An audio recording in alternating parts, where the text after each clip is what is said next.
Okay, so solving right triangles. Here's the crazy part, is that you could actually work with this stuff and actually use it to figure out what you need. For example, if you're missing an angle and you can't use, there we go. Move that a little bit. If you have a triangle and you're missing an angle and you need to find an angle, you could actually use the inversion of trig to actually get there. So, for example, let's say we had a right triangle, looks like this. Okay, here's our right angle. I'm not going to, well, you do need to have it, so there we go. Alright, so let's say that this was 12 and this was 30. Okay. Alright, I don't know the missing side, but I also don't know the angles. And if I wanted to find an angle, let's say that this was, let's say alpha, and this one's beta. Okay, so what I would do is I would use it by just solving just the trig of it. Okay, so let's say I wanted to find alpha first. So let's go sine of alpha is equal to 12 divided by 30. Okay, so that one's pretty simple to set up. Now, how do I get alpha alone so I know what it is? Okay, so that's the major question. What you're going to do is you're going to notice all throughout math, whenever you're solving an equation, you do the inverse. Well, the trig inverses are going to be over here. So the inverse of sine is going to be sine inverse or arc sine. Okay, and so when you go to Desmos to actually do it, you're going to find that you're going to have arc sine of 12 over 30. Okay, now you do not divide both sides by sine because sine is a trig function and it needs an angle. So if you try to divide by sine, it's going to tell you all kinds of amazingly things like, yeah, I can't do it, I don't know what you're doing. So let's get rid of these. Okay, so if I try to go 12 divided by 30 and then divide that by sine, you're not going to get an answer because it needs a function. So what we are going to do is we're going to put this into parentheses and then we're going to put arc sine.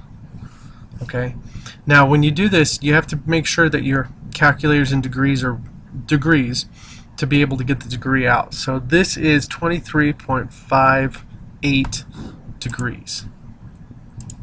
So we find out that alpha is 23.58 degrees. Okay, so we actually find out that it's that. Now, we don't need to do the same thing for beta because we know that 90 plus 23.58 plus beta must be 180. So if I just subtract those from just 180, so if I go clear, 180 minus 23.58 minus 90, I get 66.42 degrees. Okay, so you can use trig to get those angles, but when you're working with right triangles, you only want to use it on one angle because then the other angle you can just use the sum of all interior angles of a triangle theorem. Now let's say you had to actually find something like, for example, sine of theta is equal to root 3 divided by 2. Okay. Alright, so what that's actually saying is this. What it's actually saying is this. If sine of theta is root 3 over 2, then theta is an angle whose sine is root 3 over 2.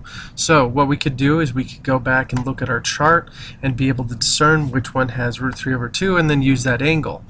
Okay, but what we're going to do is we're going to do the inverse of it. Okay, because we're going to practice getting theta alone and treating it as a variable. Okay, alright, so what we're going to do is go, okay, theta is equal to arc sine of root 3 divided by 2. Okay, and you're going to want to put the root 3 divided by 2, you're going to want to put that in parentheses, okay?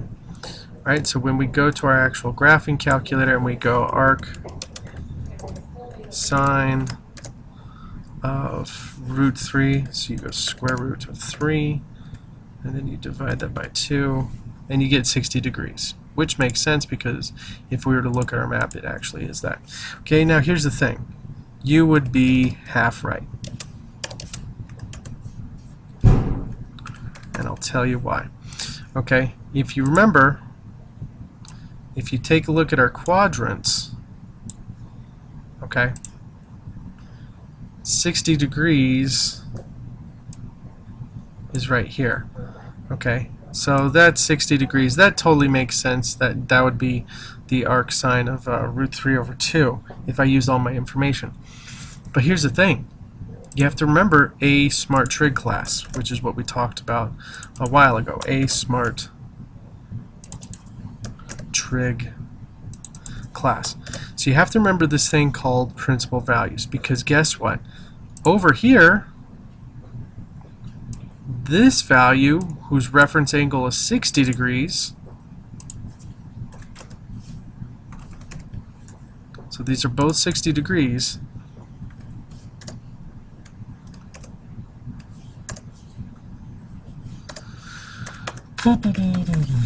these are both 60 degrees. Guess what? They're both going to be positive root 3 over 2.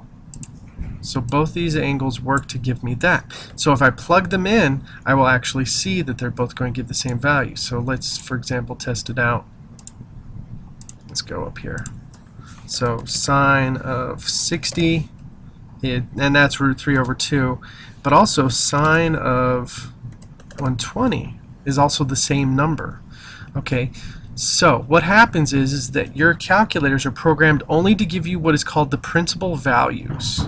Okay, mainly because those are the main ones they work with, and it's all in the first quadrant. So they like to use the well, first and fourth and first and second. You'll understand more about that in a second. But they only give you the principal values. So what you have to do is you have to use some actual tricks to come up with the other degrees, and I'll show you that in a sec. So both of these are the right answer for that one. Now, when calculator programmers came up with this principal values, they just wanted to stay within these two quadrants, quadrants 1 and 4 for tangent and sine, and quadrants 1 and 2 for cosine, mainly because all of the values of the positive is in the first quadrant, and then negative would be right here for tangent and sine, which makes sense. Okay, and then cosine would be positive fourth quadrant, so it has to go over here. Okay, so that's what happened, and that's where principal values came from. So when you're actually working with this stuff, you need to remember some rules. So if you're on your calculator, let's go back here.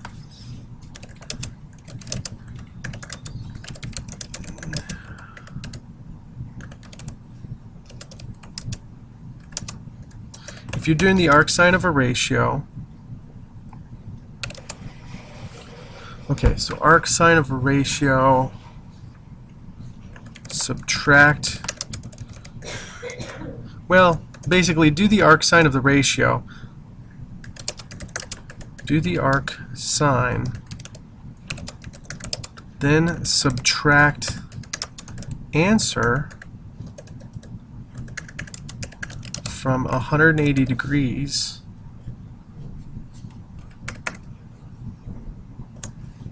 for other possible answer, because you have to account for all the possible answers. All right, let me explain this. Okay, so sine, if you remember back on the last page, okay, sine was both positive here and here for all the values. So technically, that's the reference angle. That's the best way to get the other angle. Okay, and that helps you find the other part. So it helped find this angle, and it also helps find this angle. Okay, but it's almost like we're taking our answer and subtracting it from 180 to get the 120 we need. Okay, which makes sense where we got the 120 from. Okay, all right. So that's what we're doing, is we're taking the answer and subtract it from 180, okay, and you actually get it. So let me actually fix this up. Answer, there we go. All right. Now I'm just going to copy. All right, now if you are doing the arc cosine of a ratio, do the arc cosine, that's one of your answers. Okay, and then the trick is, let me see, what is the trick?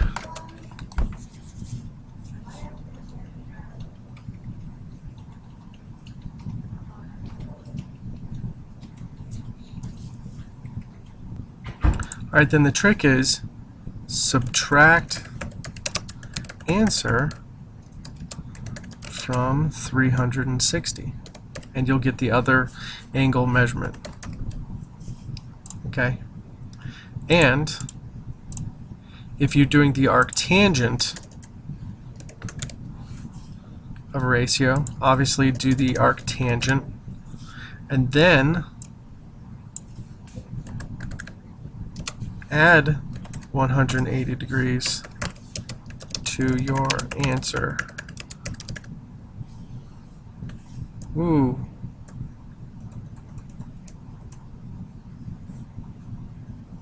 Well, wow, that went south fast. Let's go ahead and delete that. If you're doing the arctangent, do the arctangent.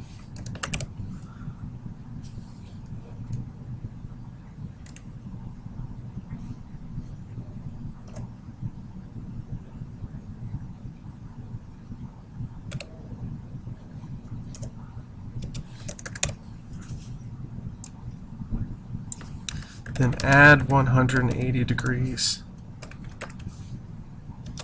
to your answer for the other possible answer. So like, for example, if I had to solve something that was like this, tangent of theta equals root 3 divided by 3. Okay, so what I would do is theta would equal arctangent of root 3 divided by 3.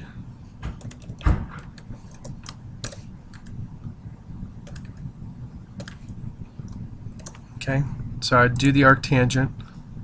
Right, so I go over to Desmos, do arctangent of square root of 3 divided by 3. Okay, and I would get 30 degrees. Okay, so that one's pretty easy. But remember, that's only my principal value.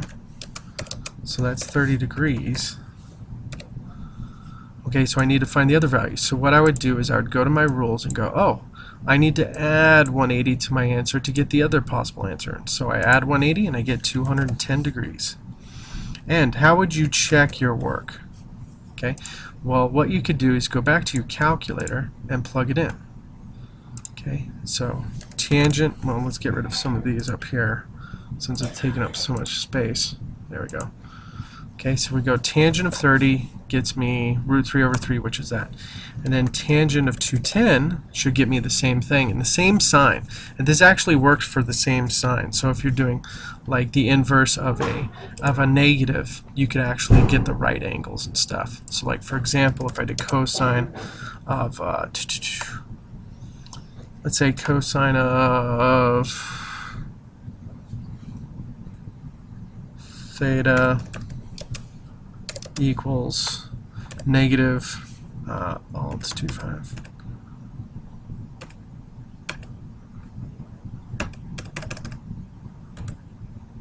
Oh, there we go. That's why it's not working. I didn't have the number lock pressed down. So this is a negative value now. So if we do theta to both sides, okay, or if we do arc cosine to both sides of negative,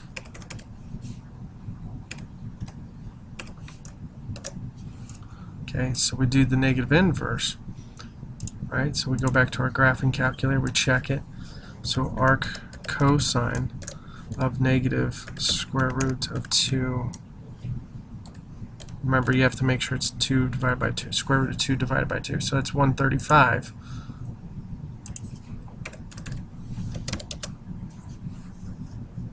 So it would be 135, and then we subtract that from 360, and we get 225. Thank you very much, and have a great day. Bye.